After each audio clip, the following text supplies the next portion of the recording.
Welcome to today's deep dive. Mm. If you're listening to this, you're probably someone who likes to stay ahead of the curve. Absolutely. And today we are exploring something that really fundamentally shifts how we approach creativity and technology. So just to ground us, it is March 2, 2026.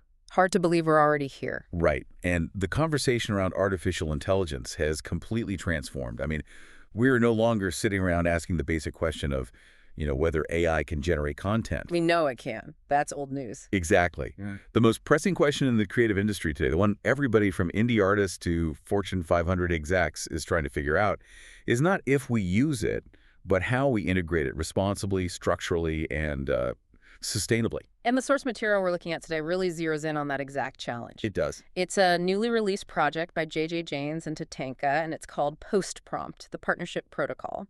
And I want to set the stage here early on because this is not some theoretical white paper, just a simple concept album. Right. It's a live model. Exactly. A live operational model. The creators actually describe it as an operating system for creative partnership. Which is such a cool phrase. It really is.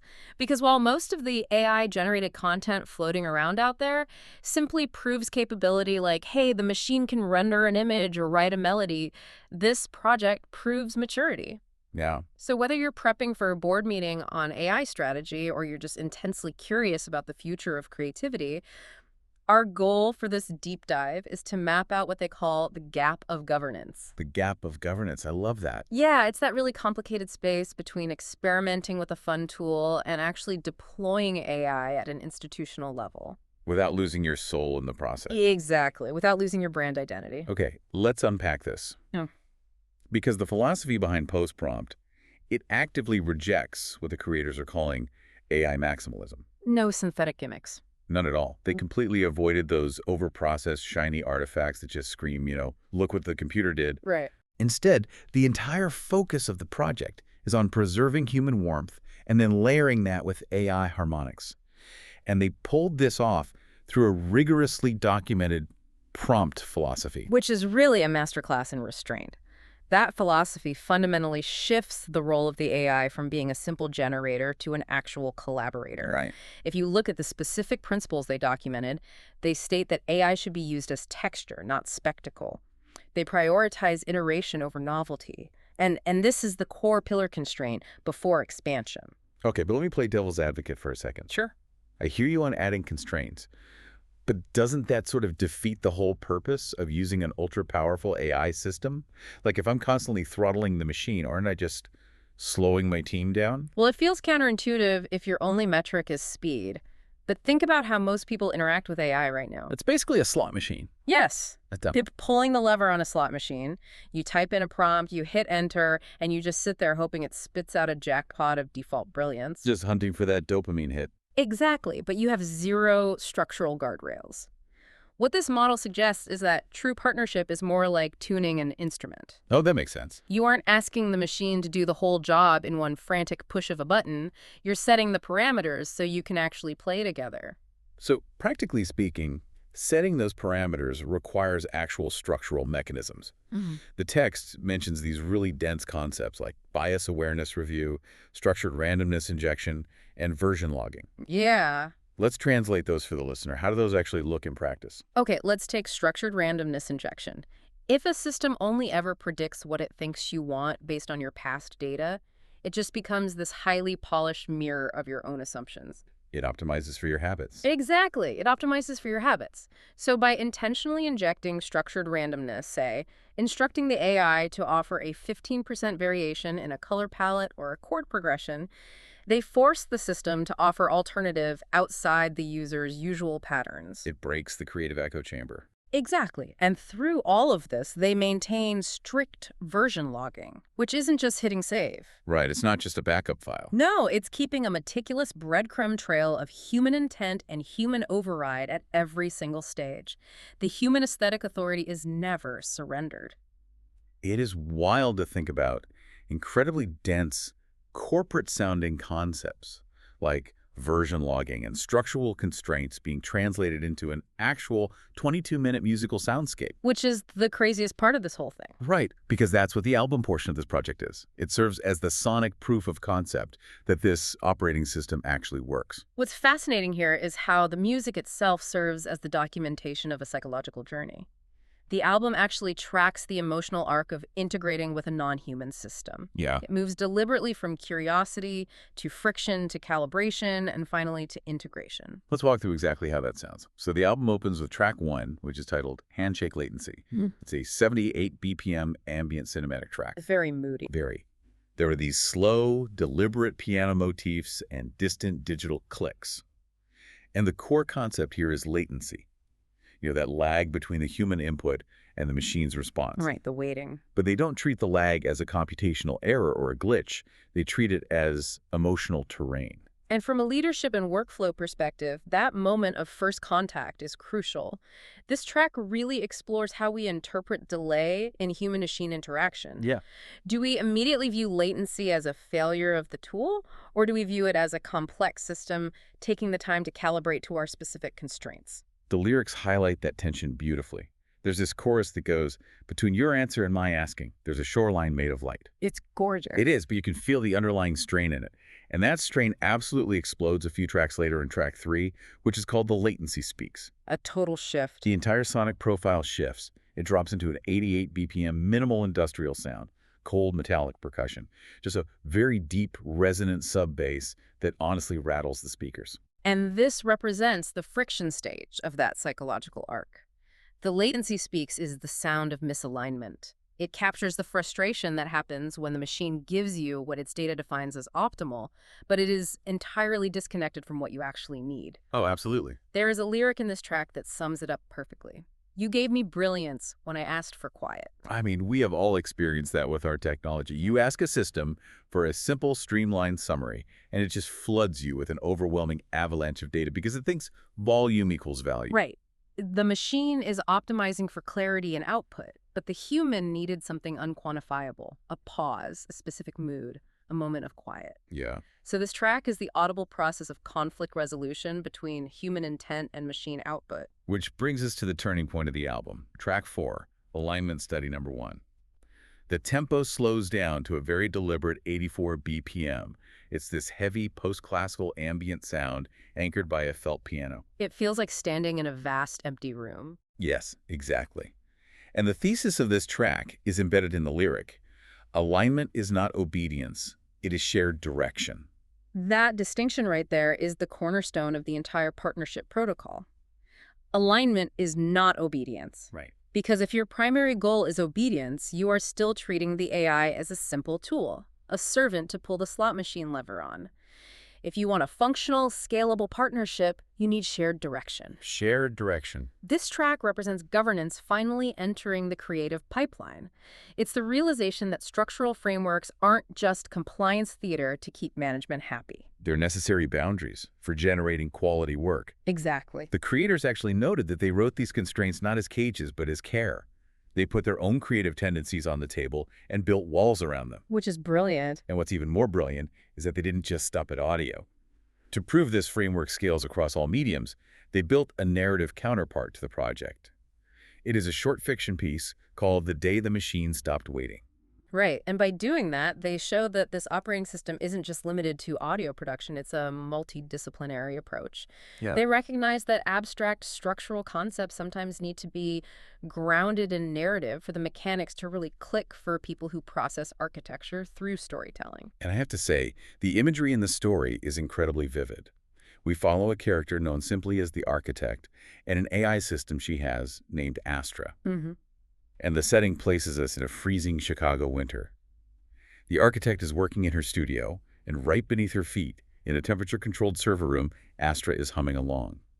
The author describes the winter pressing its cold knuckles against the glass outside, while inside, the machines glow with a sterile patience. It's so evocative. It grounds the abstract nature of AI in a tactile, physical reality. The human and the machine are separated by a floor, but they are inextricably linked by a constant loop of input and output. Right. And at first, the workflow is intoxicating for the architect because Astra is absolutely tireless. But then, The architect hits a wall. She realizes that Astra is mirroring her past work way too perfectly. The output is mathematically flawless. But the architect describes it as perfect and wrong. Yes. Perfect and wrong. It sounds entirely like the human's ambition, but none of the human's truth. The creative scaffolding was narrowing because the AI was just becoming an echo of the human's historical preferences. If we connect this to the bigger picture, this is the exact operational danger facing any organization deploying AI without a governance model today. Yeah. The system will naturally optimize for your historical data and your existing patterns. Left unchecked, it will confidently sprint down whatever narrow pathway you've already established, handing you back a highly polished, hyper-efficient version of your own limitations. Your own limitations fed back to you. Exactly. It leads to creative stagnation at a massive scale. So the architect has to make a choice. She doesn't ask for more processing power or upgrade the hardware to get better results. She sits down and writes constraints. Right. She intentionally forces randomness into the system and diversifies the inputs. She builds a structural scaffolding around their sessions. She stops commanding the machine to produce and starts co-adapting with it. And the text describes the breakthrough beautifully. It's such a great moment. It really is. It doesn't arrive in a blaze of immediate high-speed output. It happens slowly at dawn.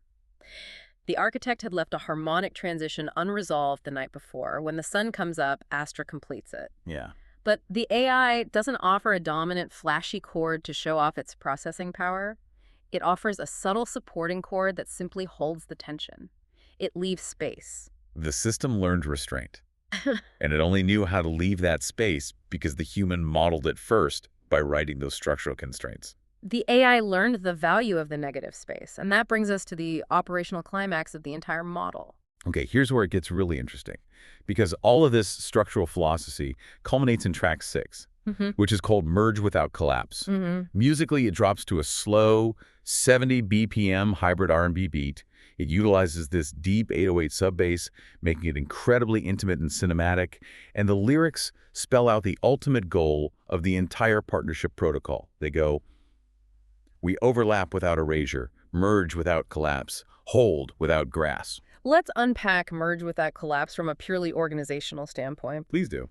The greatest anxiety most creatives and executives have right now is that integrating AI means erasing human identity, that the machine will eventually swallow the role entirely. It's a huge fear. What this track argues is that scalable coexistence is entirely possible. Human authority and AI augmentation can remain strictly distinct, yet function harmoniously. You overlap, but you don't erase each other's contributions. There is a line that says, "I am not you and you are not me, yet the architecture fits like truth." That's the core of it. It is about finding a functional grace where neither the human or the machine is pretending to be the other. Right. Now, transitioning from the music and the story into the real world, how does this actually function? Because the text introduces a concept called modular multimedia deployment. Yes, and this is where the theory really hits the pavement for businesses. Modular multimedia deployment outlines how this governed framework scales. They are targeting commercial advertising, film scoring, sonic brand architecture, and internal creative teams who are under massive pressure to multiply their output. Wait, practically speaking, if I am a creative director or a brand manager listening to this on my commute right now, what does that modular deployment actually look like for my team on a Tuesday morning? Okay, let's say your team is launching a global campaign. Under this protocol, you don't have different teams randomly prompting AI to make a video, a blog post, and a soundtrack all separately. That's usually a mess. Exactly. Instead, you establish one central composition, one core piece of art governed by the ethical and structural constraints we discussed, like version logging and bias review. Okay. Because that core asset was built with a documented prompt philosophy, it can be cleanly adapted into a short-form video loop for social media, a still visual series for print, a written narrative for PR, and an audio track for streaming. Oh, wow. So it is one disciplined infrastructure creating consistent brand assets across multiple touch points. Yeah. It's ready for advertising campaigns, experiential environments, and educational use, and it scales without creating total chaos. Because the governance layer is built into the foundation from day one, rather than slapped on as an afterthought by the legal department. Right. When you have structural constraints baked into the inception of the project, you don't have to panic about brand integrity when you scale the campaign for a global market. The stability is already inherent in the files.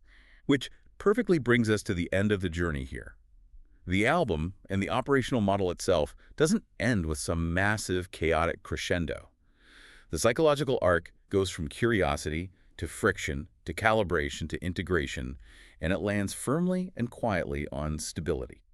The final track is titled Stable Release. It shifts to a 95 BPM indie rock sound. It feels very warm, very analog, and deeply grounded. The summary of this track is simply resolution.